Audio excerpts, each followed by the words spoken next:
Hello and welcome to Lost Love Chronicles. Dear listeners, before we get started, drop a quick hi in the comments and let us know where you're tuning in from. Now let's start with the story.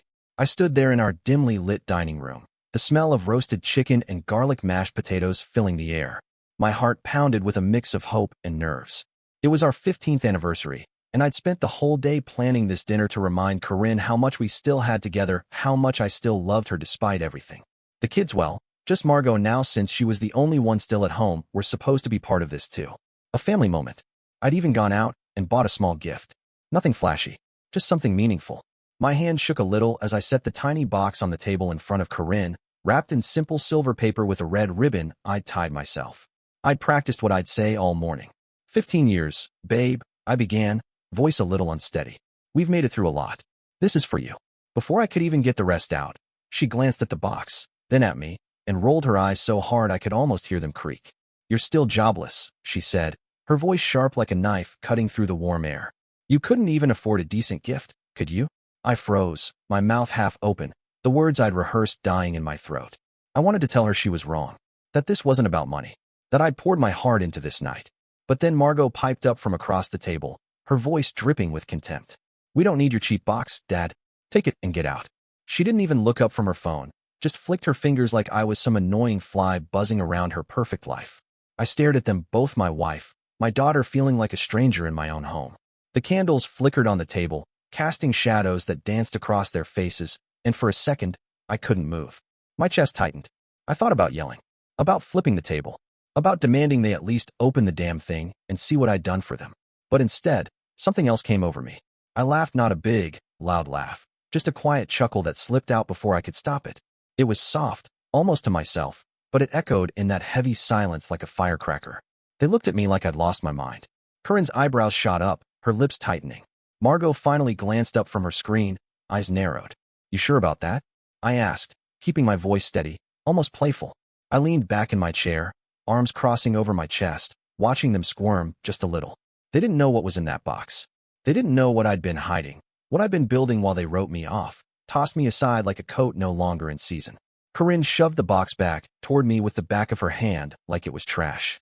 Get out, she said, her tone flat, final, rehearsed. Margot nodded, that same smirk spreading across her face like she'd just won something. I didn't argue. I didn't plead. I just stood, grabbed the box, tucked it under my arm, and walked to the door without another word. The cool night air hit my face as I stepped outside.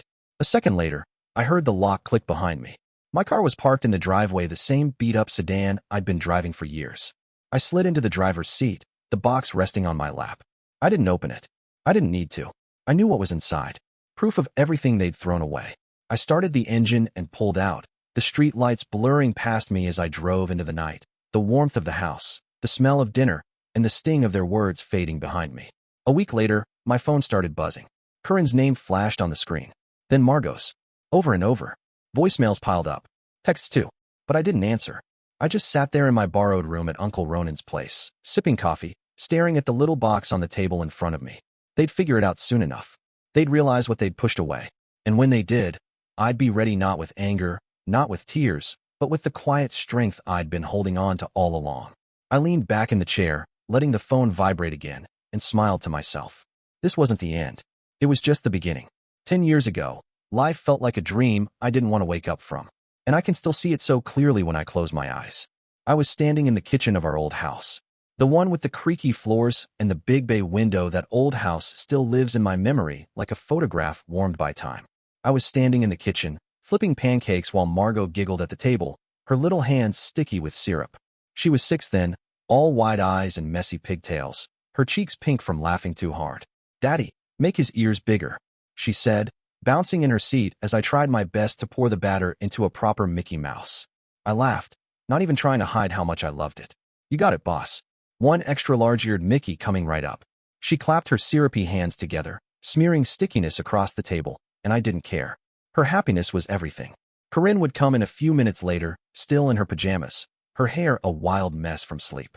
She'd wrap her arms around me from behind, her chin resting on my shoulder, lips brushing my neck. Smells good, she'd murmur, pressing a kiss just below my ear. You're spoiling her, you know. But there was no real protest in her voice. It was warm, full of love, and the kind of easy affection that made every morning feel like a promise. Back then, I was somebody. I was running my own engineering firm, small, but growing. I was bringing in contracts that paid for that house, the vacations, the little luxuries we never had to think twice about. I'd built it all from scratch. Late nights sketching designs, early mornings pitching to clients. It was hard work, but it felt good, really good to see Corinne proud of me, to hear Margot bragging to her friends. My dad builds bridges, she'd say, chest puffed out like she was describing a superhero. I thought we were unbreakable. The three of us. A team against the world. But then the deal went bad. One big project, a bridge redesign for the city. I'd sunk everything into it. Every dollar, every hope, all my time. It was supposed to be the one that elevated the firm. But the city pulled out at the last-minute budget cuts, they said, and just like that, everything unraveled. Creditors came knocking. Bills piled up like storm clouds. I had to let my team go, one by one, until I was sitting in an empty office, just me and a silent phone that never rang. Eventually, I sold the company. Not for what it was worth. Not even close. Just enough to keep us afloat. Barely. But the damage was done. Corinne's warmth faded first. Slowly at first, so subtly I didn't notice until it was gone. She stopped hugging me in the mornings. Stopped asking about my day. Her words got shorter, colder. "You need to figure this out," she said one evening, arms crossed in the hallway, not even looking at me. Her voice clipped and hard, like I was a broken appliance she was tired of dealing with. I tried. God, I tried. I took freelance gigs where I could.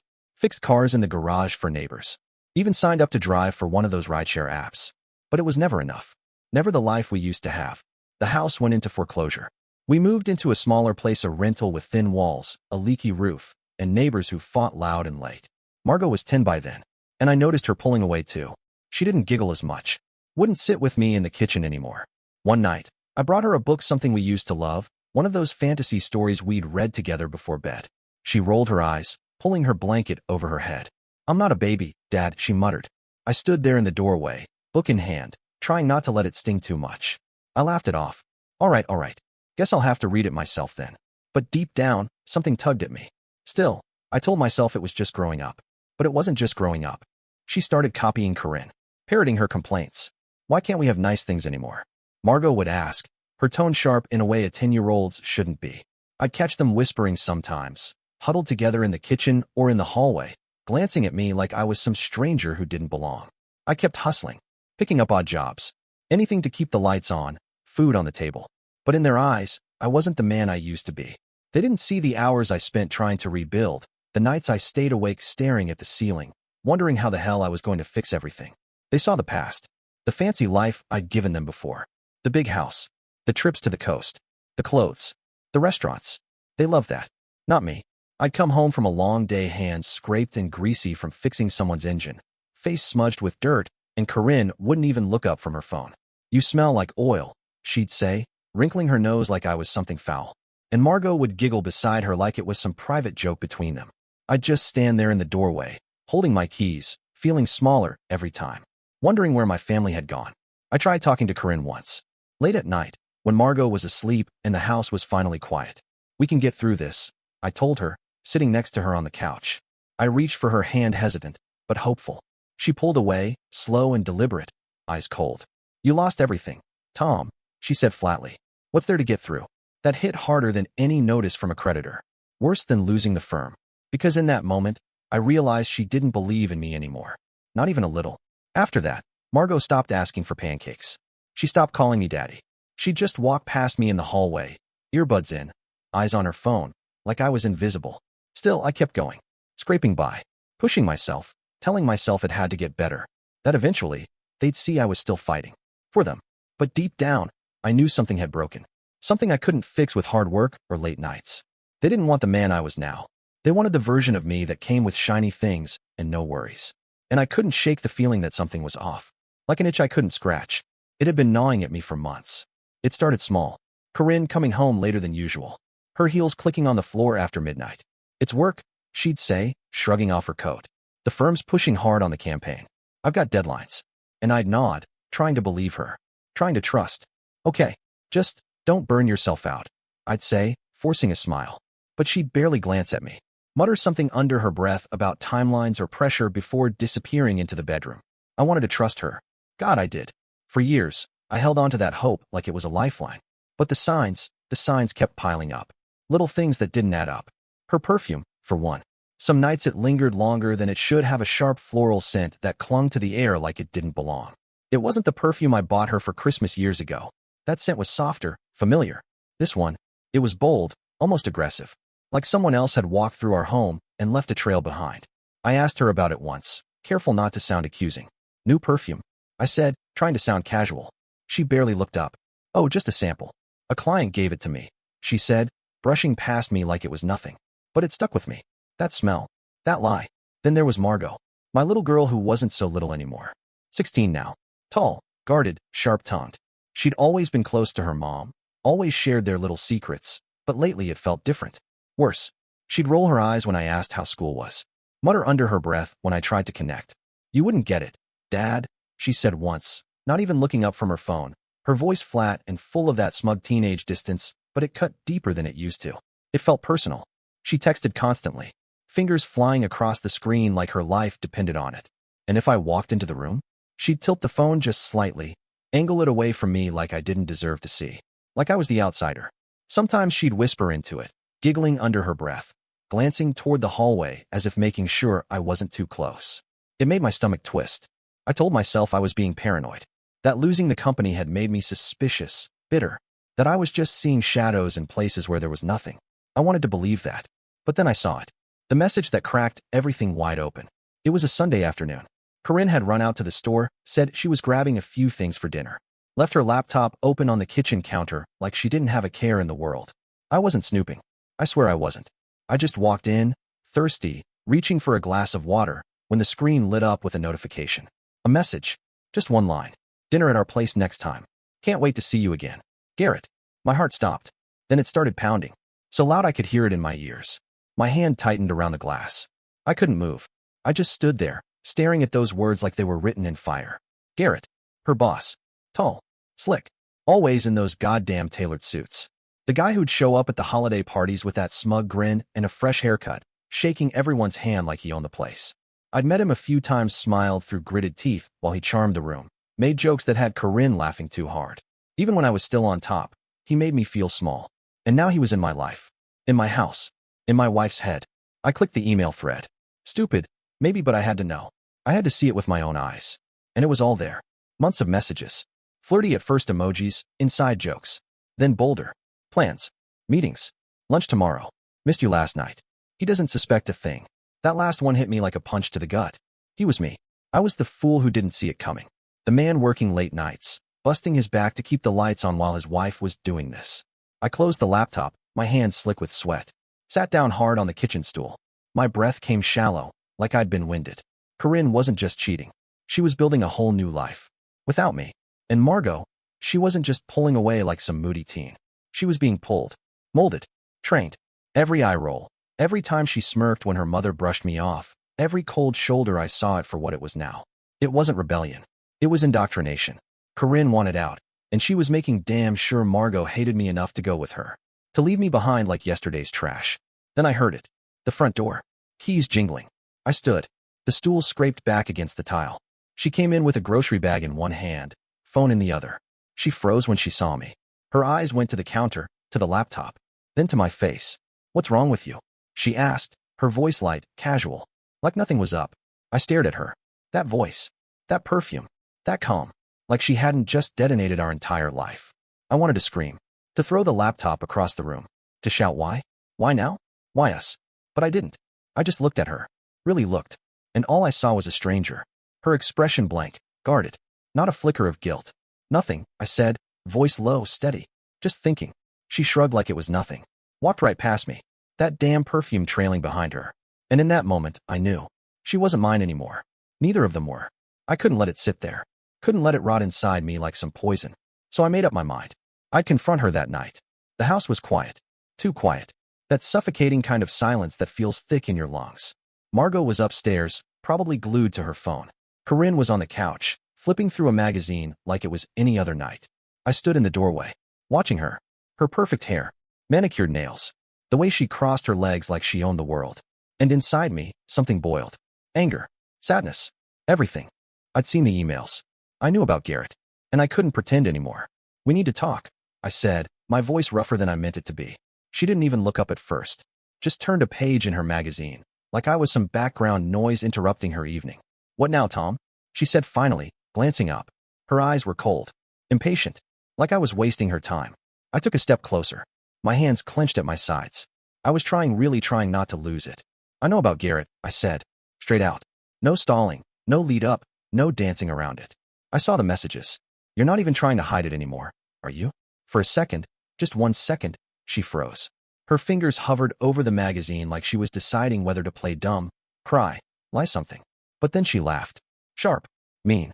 It was the kind of laugh that makes your skin crawl, like you've just been made the punchline of a joke you didn't know you were in. "Oh, you finally figured it out," she said, tossing the magazine onto the coffee table with a careless flick. She leaned back against the couch like she was settling in. "Took you long enough." I stood there stunned. My mouth was dry. My thoughts were all static. I'd expected rage, tears, something. But this smug calm, it knocked the breath out of me. "So that's it?" I asked, my voice cracking. "You're just done with me? With us?" She smirked, crossed her arms. And for the first time, I saw it fully. This wasn't the woman I married. This was a stranger. Someone wearing my wife's face. "You think I want to spend my life with a has-been?" she said, every syllable sharp as glass. "Garrett takes care of me. He respects me. He's got a future. Something you haven't had in years." I opened my mouth, searching for something to throw back. Anything. I wanted to tell her I'd been trying, that I'd never stopped fighting for this family, for us. But before I could speak, I heard footsteps on the stairs. Margot. She stopped at the bottom, arms at her sides, her face blank. Her hair was tied back, just like when she was 10 and insisted on doing it herself for school picture day. God, I remembered that. But she didn't say a word. She just looked at me, then crossed her arms, mirroring her mom. And just like that, I knew where she stood. She didn't even have to say it. Corinne didn't stop. If anything, Margot's presence made her bolder. "This is his house now," she said, her chin lifting slightly, her voice calm and cruel. She nodded toward the walls, the same walls I'd painted myself, sweat dripping down my back in the middle of August. The couch I'd hauled in from the truck, one awkward corner bump at a time. The dining table I'd saved up for. "Garrett's moving in soon," she said, like it was the most natural thing in the world. "If you want to stay, you better start contributing something useful. Rent, maybe, since you can't do much else." My head spun. My stomach turned. It felt like the floor was falling out from under me. His house. This was my home. Our home. The place I'd swore to keep even after the company tanked, and now she was handing it over like junk mail to some slick scumsucker who'd probably never lifted a damn finger for her the way I had. I looked at Margot again. Really looked, searching her face for any sign of that kid who used to run into my arms after school, who used to hug me goodnight, whisper, "Love you, Daddy," like it meant the world. But she just stared back. Her eyes were hard, distant, like I wasn't even standing there. "You agree with this?" I asked her, my voice breaking just a little, despite how hard I tried to hold it together. She shrugged, barely moved her shoulders. "Whatever Mom says," she muttered. That was it. The knife twisting in deeper, smooth and practiced. They'd teamed up, decided I was dead weight, disposable, nothing but the guy who used to be useful once. I could have fought, could have screamed, told them how I built this life for them, with blood and bone. How I loved them through every failure, every bounce check, every cold night when I worked a side gig just to keep the heat on. But standing there, Corinne smirking like she'd won, and Margot looking through me like I wasn't even a ghost, I saw the truth. They didn't care. Hadn't for a long time. I took a breath. Deep. Slow. Felt my fists loosen. And something shifted inside me. The anger didn't burn anymore, it froze. Turned cold. Sharp. Not a wound now, but a tool. A blade I could carry in my back pocket. "Fine," I said. My voice steady now. Low. Quiet. Corinne raised an eyebrow, like she was waiting for me to grovel. Beg. Cry. Break. I didn't. I just nodded. Slow. Deliberate. "You want me gone? I'm gone. But you're going to regret this." She laughed again. Not surprised. Not scared. Just dismissive. Waved me off like a cranky customer at the salon. "Sure," she said. "Whatever helps you sleep." But I wasn't bluffing. I turned and walked out of the room, my boots heavy on the hardwood. The hallway echoed like I was already a memory. I didn't look back. Upstairs, I grabbed a duffel bag from the back of the closet. Stuffed it with clothes, my toothbrush, a few framed pictures I couldn't bring myself to leave behind. The house felt colder now. Not just from the tension, but like it knew I didn't belong there anymore. I wasn't thinking about them. Not anymore. I was thinking about what came next. They thought I was finished. A washed-up nobody with nothing left to offer. They were wrong. I'd been down before. Hell, I'd been lower than this. And I'd climb my way back up. This time, I'd do it smarter. Quieter. No big declarations, no last-ditch pleas. And when they finally realized what they'd thrown away, I'd be the one laughing. I sat on the edge of the lumpy guest bed at Uncle Ronan's place, the room smelling faintly of dust and old cologne. The little box from the anniversary dinner rested in my hands still unopened, and my mind drifted back to something Corinne never knew about, something no one did. Back when the company hadn't gone under yet, back when I still had a bit of cash and a lot of hope, I'd made a move that seemed crazy at the time. My old college buddy Sahil, sharp as hell, always running a dozen ideas at once, came to me one night all jittery and excited, practically vibrating out of his chair. "This is it, Tom," he said, eyes wide over a couple of warm beers at that dive bar on 14th. "It's a game changer. AI software for small businesses. Nobody's doing it like this. It's lean, scalable, practical. We're building something real." He leaned in close like someone might overhear, even though the jukebox was blasting Aerosmith. "I just need seed money to get it off the ground, just to push us out of the garage and into the market." I remember staring down into my beer, feeling the pull between common sense and something deeper, hope maybe. My firm had been doing well then. We were pulling in steady contracts, coasting even. I should have said no, but I didn't. I wrote him a check for $80,000. Most of my personal savings. Didn't even tell Corinne. She'd have freaked, called it reckless, a total gamble. And maybe she'd have been right. But there was a look in Sahil's eyes I hadn't seen in years, this fire, this certainty. I trusted that more than spreadsheets. After that, life happened. The firm went under. Bills piled up. Margot hit her teenage years like a storm. Corinne got colder. And Sahil's project? It just faded into the background. I figured it had fizzled like most startups do. Wasn't about to go digging through old bank statements to mourn the loss. Then, 2 years ago, my phone rang. "Tom, you still alive?" Sahil's voice came through, laughing like nothing had changed. I could practically hear the grin stretching across his face. "You're not going to believe this, man. We're going public." I'd been hunched over a busted lawn mower in a neighbor's garage at the time, doing the job for $20 and a six-pack. Grease up to my elbows. I nearly dropped the damn phone. Turns out the company hadn't just survived, it had taken off. Quiet at first, under the radar. But then like a rocket, they built an AI tool that small businesses snapped up like candy. Bookkeeping, scheduling, marketing automated, simple, affordable. It spread fast. When they IPO'd, my shares forgotten in some digital drawer shot up. I didn't tell anyone, not even Uncle Ronan. I just kept reinvesting, watching it climb, quietly. While Corinne rolled her eyes at me and Margot looked through me like fog glass, I watched those numbers grow. Last month, I finally cashed out a chunk. Just a portion, but it was enough. Enough to make me a multimillionaire. More money than I ever dreamed of back when I was skipping meals to pay the mortgage. I moved it into a new account separate from the joint one Corinne still dipped into without asking, still acting like I was the one scraping by. And I started planning. That box I'd handed her at the anniversary dinner? It wasn't some trinket. Wasn't jewelry or some last-ditch romantic gesture. Inside was a folder, clean, crisp, official. Documentation for a new company I'd set up with Sahil's help. My name on the letterhead. A luxury vacation deed for a beach house I'd bought outright, no mortgage, no strings. And a black credit card with no limit. Tied to my new fortune. I wanted to show her. To say, "I'm back. Better than ever. We can start over." But she didn't even open it. Just shoved the box away like it was garbage. Like I was garbage. And Margot backed her up. Didn't even blink. Just stood there, arms crossed, silent and smug, like she was guarding the throne from an intruder. Kicked me out of my own life. Now, sitting in Ronan's spare room, the box felt heavier than it should have. I flipped it open and stared at the papers inside, the LLC documents, the deed, the slick black card catching the low light of the desk lamp like a blade. I ran my thumb over the card, feeling the smooth surface, the embossed numbers, the weight of what it meant. It wasn't just money. It was power. A second chance. Something I'd built from nothing, in silence, while they looked right through me. I thought about Corinne's sneer. The way she waved me off, like a stray mutt.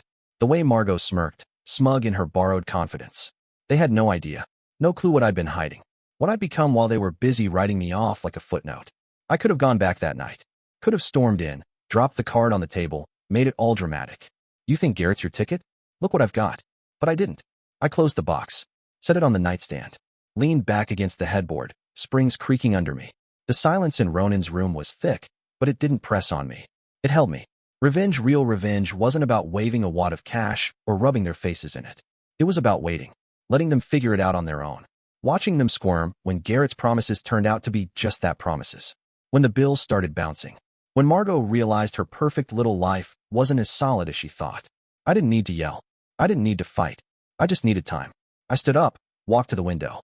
The street outside was quiet. Suburban hush.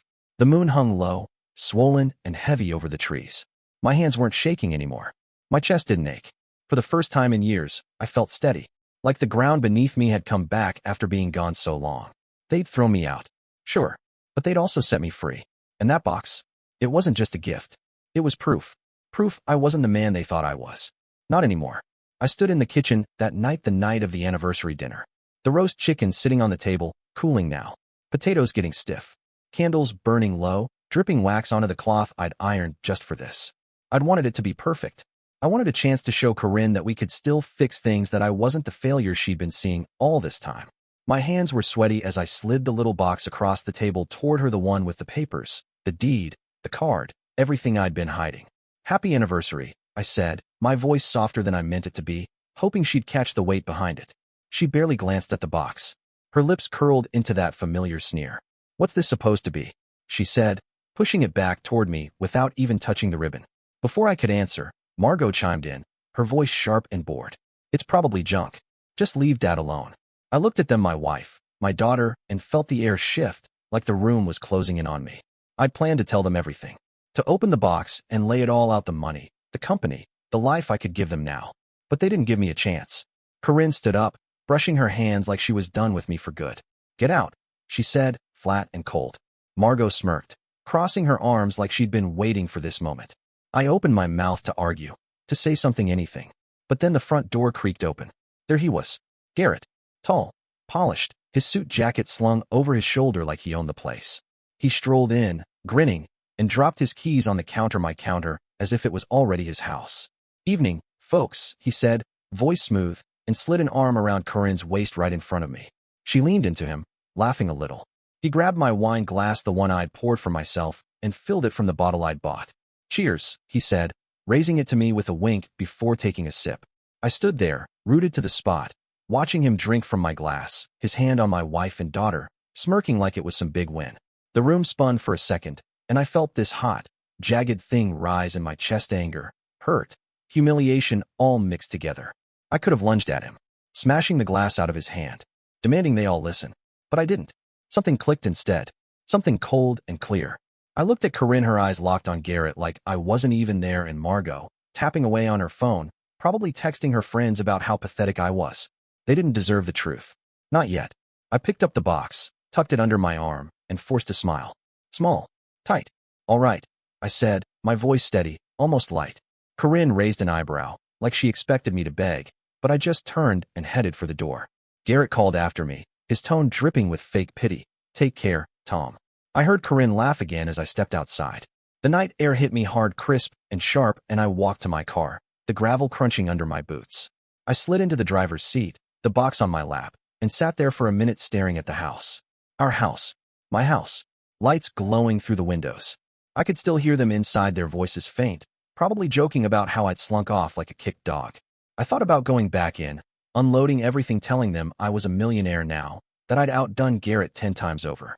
But I didn't. I started the engine, the rumble filling the silence, and pulled out of the driveway. The house shrank in the rearview mirror. That smile stayed on my face, not big, not loud, just there. They'd remember it later. That quiet little grin when they realized what they'd lost. I wasn't running. I wasn't broken. I was done playing their game. The road stretched out ahead, dark and empty, and I felt lighter than I had in years. They thought they'd won, kicking me out, replacing me with that smug scumsucker. But they didn't know what I had in that box. What I'd been building while they laughed. I turned up the radio, some old rock song buzzing through the speakers, and let the miles roll by. Uncle Ronan's place wasn't far. I'd crash there tonight, figure out the rest tomorrow. For now, I just drove. The weight of the box was a reminder not of failure, but of power. They'd changed everything that night. Sure, but not the way they thought. They'd set me loose, and I was ready to rise. I woke up the next morning on Uncle Ronan's old couch, the springs digging into my back, the smell of strong coffee pulling me out of a restless sleep. My duffel bag sat in the corner, the little box perched on top like a silent promise. I could still hear Corinne's voice from last night, get out, echoing in my head. Ronan shuffled in, his gray hair sticking up, carrying a mug in each hand. Told you she was poison, he said, gruff as always, handing me the coffee. I took it, the heat seeping into my palms, and nodded. Yeah, you did, I said, my voice scratchy from the night. He didn't push, just sat across from me in his beat-up recliner, sipping his drink, letting me think. I'd crashed here after driving away from the house. The image of Garrett pouring wine into my glass burned into my brain. But sitting there with the morning light creeping through the blinds, I didn't feel broken. I felt awake. Really awake for the first time in years. Ronan's place was small, cluttered with old tools and fishing gear, but it was solid, a lifeline I could grab onto. "What's the plan, kid?" he asked, eyeing me over his mug. I leaned back, the coffee bitter on my tongue, and let the pieces fall into place. I wasn't going back to that house. Not to beg or fight. I was done with that life.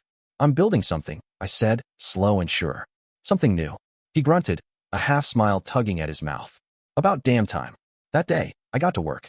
I drove downtown in my rattling sedan, the box-riding shotgun, and met with a realtor I'd found online. She was no nonsense, a woman named Linda, all sharp edges and quick questions. Within hours, I'd leased a penthouse. Top floor, big windows, a view of the city that made my old life look small. I didn't blink at the price. The black card in that box could handle it. Later that afternoon, I stood in the empty space. The hardwood floors gleaming, the skyline stretching out below. I felt my shoulders loosen. This was mine. Nobody else's. Next, I called Sahil. "Need an assistant," I told him. "Someone good. Full-time." He laughed, that same excited laugh from the bar all those years ago. "You're really doing this, huh?" I told Sahil. "I'll send you someone tomorrow." By the next day, I had Tessa, young, sharp, clipboard in hand, and a knack for keeping things moving. She didn't ask about my past, just nodded when I told her I was starting a venture capital firm. "What's the name?" she asked, pen poised. I stared out at the city for a moment. "Silverline Ventures," I said. "A new line, a new start." We set up shop fast, laptops, a desk, a phone line. I pulled more cash from my account, the one Corinne didn't know about. I'd been funneling money there for months, ever since I sold those shares. Now was the time to use it. I started scouting startups, small outfits like Sahil's had been, places with big ideas and no capital. I'd been on the other side once, begging for a chance. Now, I could give it. Silverline Ventures wasn't just a name. It was me, back in the game, stronger than before. Corinne and Margot didn't cross my mind much those first few days. I was too busy, too focused. Tessa handled the calls. I met with founders. Ronan dropped by with takeout, grumbling about the traffic but grinning when he saw the penthouse. "Not bad, kid," he said, clapping me on the shoulder. I was building in silence, brick by brick. It felt good. Damn good to be the one in control again. Then the letters started showing up. The first one came a week after the dinner, forwarded from the old address to Ronan's. Corinne's handwriting neat, slanted on a plain envelope. I didn't open it, just tossed it on the kitchen table and kept moving. Another came 2 days later. Then a third, each one thicker, like she was pouring more words into them. I didn't read those either. Margot sent one too, her messy scrawl a shock after all her silence. But I left it unopened with the rest. My phone buzzed, sometimes her number, then Margot's. I let it go to voicemail. I didn't need to hear their voices yet. I knew what was coming. They'd figure it out soon, the money, the life I'd hidden, and they'd want back in. But I wasn't ready to let them. I stood on the penthouse balcony one night, the city lights twinkling below, a glass of whiskey in my hand. The air was cool. The world was quiet except for the hum of traffic far off. I thought about that dinner, Garrett's smug face, Corinne's laugh, Margot's smirk. They'd kicked me out, sure, but they'd also handed me something. A clean slate. A chance to rise without their weight dragging me down. I was back stronger, richer, sharper. And when they came knocking, I'd be the one deciding who got in. I was sitting at my new desk in the penthouse, papers spread out, Tessa typing away across the room. When I got the first hint, it was starting to unravel for them. My phone buzzed, not Corinne or Margot this time, but the bank. I'd pulled my name off the joint account the night before the anniversary dinner. A quiet move I'd made after seeing Garrett waltzing like he owned the place. The banker's voice was calm, professional. "Just confirming the mortgage payment bounced, sir. The account's overdrawn." I leaned back in my chair, a slow grin creeping across my face. "Not my problem anymore," I said. He paused, then said, "Understood," and hung up. I pictured Corinne standing in the kitchen, staring at a declined card, her perfect little world cracking. She'd always handled the bills, dipping into that account like it was bottomless, never asking where the money came from. Well, it was my money keeping it afloat, and now it was gone. A few days later, I got a call from a guy I knew at the car dealership. "Hey Tom, just a heads up, your wife's lease on that SUV, it's in your name, and she missed the payment. We're repossessing it tomorrow." I chuckled, sipping my coffee. "Go ahead," I said. "I'm not paying it." The car was hers in every way but the paperwork shiny black, the kind of thing she loved showing off. I could see her now, fuming as they towed it away. Margot whining about how she'd get to school. It wasn't spite, not really. It was just me stepping back, letting them feel the weight of their choices. The call started soon after. Corinne first, her voice loud through the voicemail. "You better help us, Tom. This is your mess too." I didn't pick up. Just let it play while I ate lunch, Ronan's leftover meatloaf. Still better than anything she'd cooked lately. Then Margot, her tone sharp but shaky. "Dad, what's going on? Mom's freaking out. Call me back." I didn't. The house, the car, the bills, they'd built their life on me. And now the foundation was gone. I kept working, meeting with startups, signing checks with that black card while their world fell apart. Word got around fast. A buddy from the old neighborhood texted me. "Saw Garrett peel out of your driveway last night. Looked pissed." I wasn't surprised. Sal had done some digging for me. Turns out Garrett's so-called successful life was a house of cards, bad investments, a failing side hustle he couldn't pay for. He'd been leaning on Corinne's stability, her house, her money, my money, to prop himself up. When the mortgage bounced and the car vanished, he bolted. I laughed out loud when I heard it, imagining her face when he walked out, leaving her with nothing but her pride. Margot started posting online vague, dramatic stuff like everything's falling apart and people suck. I saw it on my phone one night, scrolling while Tessa ordered takeout.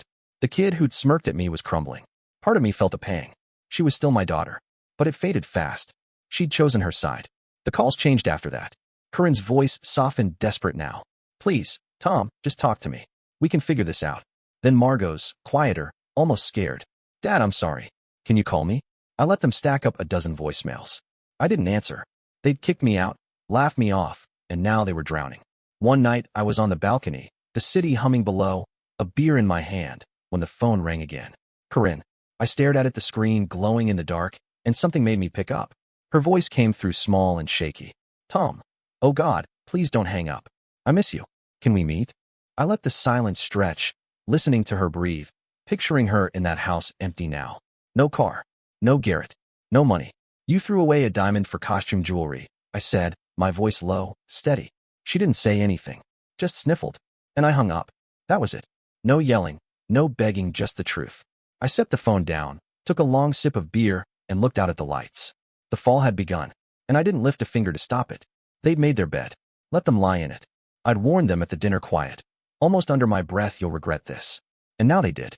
The penthouse was warm behind me, Tessa's laugh drifting out as she talked to someone on the phone, and I felt solid, rooted. They'd lost everything, the house, the life, and I'd lost nothing that mattered. I was free, and they were stuck, scrambling for scraps I wouldn't give. The phone had stayed quiet after that last call. No more voicemails. No desperate pleading. They'd gotten the message. I wasn't their lifeline anymore. I was pushing a cart through the supermarket, fluorescent lights buzzing overhead, when I saw her, Margot. She was standing by the discount bins, a bag of ramen noodles in her hand.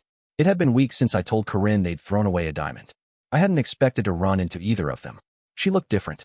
Hair messy, pulled back in a sloppy ponytail. Her hoodie sagged off one shoulder. No trace of the polished teenager who'd smirked at me that night. Her cart held a few cheap items: soap, a loaf of bread, some canned stuff. I stopped. The wheels squeaked on the tile. She glanced up. Her eyes went wide like she'd seen a ghost. "Dad," she whispered, the ramen slipping a little in her grip. I didn't say anything at first. Just stood there, looking at her. Part of me wanted to walk away, to keep moving past the aisle like she wasn't there. But something held me back. "Hey," I said, my voice flat, not giving much away. She shifted, clutching the bag tighter, and took a step closer. "Can we talk?" she asked, her voice small, almost lost in the hum of the store. I nodded, slow and careful, and pushed my cart to the side, leaning against it. "Go ahead," I said. She swallowed, looking down at her sneakers, worn out, scuffed, and started talking. "Things are bad, Dad. Really bad. Mom's a mess. The house is gone. We're in some crappy apartment now." Her eyes flicked up, just once. "Garrett left. And she cries all the time." I listened, my arms crossed, keeping my face steady.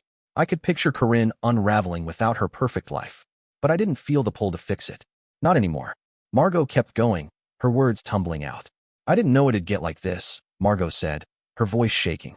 I thought Mom was right. That you were just, I don't know, holding us back. But now everything's falling apart, and I don't know what to do." She looked up at me then. Her eyes were wet, pleading. "I'm sorry, Dad. I didn't mean it." All that stuff I said. I took a deep breath. The air was cold from the freezers nearby, sharp in my lungs. I let her words settle. I'd waited for this, hadn't I? For them to see. To come crawling back. But hearing it didn't feel like a win. It just felt heavy. "You were a kid," I said, my voice low but firm. You followed her lead. I get that. But you stood there, Margot, while she kicked me out. You laughed with her. I watched her flinch, watched her shoulders fold inward. That's not something I can just forget. Her face crumpled a little, and she nodded, wiping her nose with her sleeve. I know, she said. I messed up. I miss you. I didn't realize how much until now. I looked at her. Really looked. And I saw the girl she used to be, my little shadow. The one who'd crawl into my lap with a book and beg for another story. But that girl was gone, buried under years of silence and choices, and siding with Corinne. Trust's a hard thing, I said. Once it's broken, it doesn't snap back together overnight. She nodded again, and this time the tears spilled down her cheeks. You hurt me, Margot, I said. Both of you did. I'm not saying never, but I'm not ready to pretend it didn't happen. Okay, she whispered, her voice barely audible. I just wanted you to know. I didn't hug her, didn't offer her promises I couldn't keep. I just gave her a small nod and said, take care of yourself. Then I pushed my cart past her. The rest of the shopping felt mechanical, my hands grabbing cereal, milk, a few things I didn't even remember tossing in. My mind churned the whole time. That night, after I'd put everything away and the penthouse had gone quiet, an email popped up. Subject, coffee? From Corinne. Tom. I was angry. I was stupid. Please, let's have coffee. I stared at it, watched the cursor blink in the reply window, and then I typed, the man you insulted is gone. The man you need now doesn't exist for you. I hit send, closed the laptop. She didn't reply, and I didn't expect her to. I sat on the penthouse couch, the city lights glowing through the windows, and thought about Margot's face, lost, scared, sorry. I'd meant what I said. Trust was a slow build, and they'd torched it. But she was my kid, and that tugged at me, even if I didn't want it to. I didn't know them anything, not after what they'd done. But I wasn't sure I could cut them off forever either. Not yet. I got up, poured a glass of water, and stood by the window watching the world move below. They were falling, and I was rising. And maybe someday, there'd be a middle ground. But for now, I let them sit with it, their choices, their regrets, while I kept building, step by step, on my own terms. A year later, I stood in the penthouse kitchen, the smell of grilled steak and garlic bread wafting through the air, the clink of glasses and laughter filling the space. It was a quiet dinner party, nothing flashy, just the people who'd stuck by me, the ones who mattered. Uncle Ronan was there, leaning back in a chair with a beer, his gruff voice cutting through the chatter as he launched into one of his old fishing stories. So I'm out on the lake, right? Sun's barely up, fog so thick I can't see past my nose. Oh, here we go again, Tessa teased from across the room, rolling her eyes but smiling. And I feel this tug, Ronan went on, undeterred, gesturing with his bottle. Thought it was a snag. Turned out to be the fattest bass I ever pulled in. Damn thing nearly dragged me off the boat. Sahil sat across from him, grinning, his tie loosened after a long day. He lifted his glass toward me. To the man who bet on me when nobody else did, he said. And now look where we are. I raised my glass back, the warmth of the wine settling in my chest. To all of you, I said. I wouldn't be here without this crew. Tessa was laughing with the small team I'd built at Silverline Ventures, good people, sharp and loyal. They'd helped turn my little firm into something real. Something solid. And then there was Nina, sitting next to me. Her dark hair caught the light, her laugh soft but bright. I'd met her a few months back at a business conference. Smart. Steady. She had a way of seeing through people that reminded me of Ronan. She wasn't pushy, didn't need anything from me. She just showed up with her dry humor and kind eyes, and somehow, she'd become part of this new life. We'd been taking it slow, no labels, just dinners, late-night talks. But having her here tonight felt right. Easy. The table was crowded with plate steak, potatoes. A big salad Ronan insisted on making took up the middle of the table, overflowing. Chaotic, full of things that didn't seem like they should go together, but somehow worked. Just like this night. The city lights twinkled outside, framing us like a picture I never thought I'd have. I looked around, soaking it in, letting it settle into me, the warmth, the laughter, the ease. And it hit me. Corinne and Margot hadn't crossed my mind all night. They were ghosts now, shadows from a life I'd left behind. After that supermarket run-in with Margot, after Corinne's email that I never answered, they faded. No more calls. No letters. Just silence. I heard through the grapevine they'd moved somewhere cheaper. That Corinne had taken some entry-level job. That Margot was scraping by at community college. I didn't check. I didn't dig. They weren't my story anymore. We finished eating, and I stepped out onto the balcony, the cool air brushing my face. A glass of whiskey in my hand. Nina followed a minute later, leaning on the railing beside me, her shoulder close to mine but not touching. Nice night, she said, her voice easy. Yeah, I nodded, staring at the skyline. Feels good. She didn't ask about the past. She never did. but I could tell she knew there was weight behind my quiet. Some days it pressed down more than others. But not tonight. Inside, I could hear Ronan's rough laugh, Sahil's voice rising over it, and I smiled to myself. This was my family now. Not blood, not obligation. Choice. I set the glass down and pulled the little box from my pocket. The same one from that anniversary dinner, the one Corinne had shoved aside like it meant nothing. I'd kept it. Not for them. For me. I flipped it open, the black card still glinting. Slid the paper out, blank and waiting. I reached into my jacket and pulled out a pen, uncapped it, and on a scrap of paper I wrote, "To the man I used to be, thank you for surviving." I folded it, slipped it into the box, closed the lid, and I felt lighter than I had in years. Nina glanced over, her eyes curious but never prying. "What's that?" she asked, her tone soft. "Just a note," I said, sliding the box back into my pocket. "Saying goodbye to some old stuff." She nodded like she understood. "That's good," she said. "That's real good." We stood there, side by side, the city humming below us, the stars faint above. I thought about that night a year ago, Corinne's sneer, Margot's smirk, Garrett's smug grin, and how they'd pushed me here. They'd meant to break me, to toss me out like trash. But instead, they'd handed me a way out. And I'd taken it. Quietly, deliberately, step by step. And now, I was standing taller than ever. The dinner party wound down slow, in that easy, contented way good nights do. Ronan clapped me on the back as he headed out, his laugh still echoing in the hallway. "You done good, kid," he said, and I nodded, not needing more. Sahil grabbed his coat, already pulling out his phone. "I'll call you Monday," he said. "Got something brewing I think you'll like." "I'm listening," I told him, and he winked as he slipped out. Tessa hugged me quick before she left, her energy still buzzing. "Proud of you, boss," she whispered, and I smiled. That word boss didn't sting like it used to. I'd earned it. Only Nina stayed, wordless at first, helping me stack plates, wipe down counters. Her presence steady, calm, like she belonged in the silence. "Good crew," she said eventually, drying a glass with a dish towel. I looked at her, at the way the light hit her cheek, the way she didn't rush the quiet. "The best," I said. After she left, I stood alone on the balcony again. The hum of the city below felt like mine now, like something I'd claimed, not just endured. I reached into my pocket and pulled out the box again, its weight familiar in my hand. I looked at it, really looked, and then set it gently on the ledge. It wasn't about them anymore. Not Corinne. Not Margot. Not the betrayal that used to rot in my chest like old smoke. It was about me. The man I'd become. The one who'd walked through fire and didn't just survive, he built something. I raised my glass, the whiskey catching the city lights, and toasted the air, the skyline, the future, and let the past slip away for good. Dear listeners, please share your thoughts in the comments section below, and don't forget to like, share, and subscribe.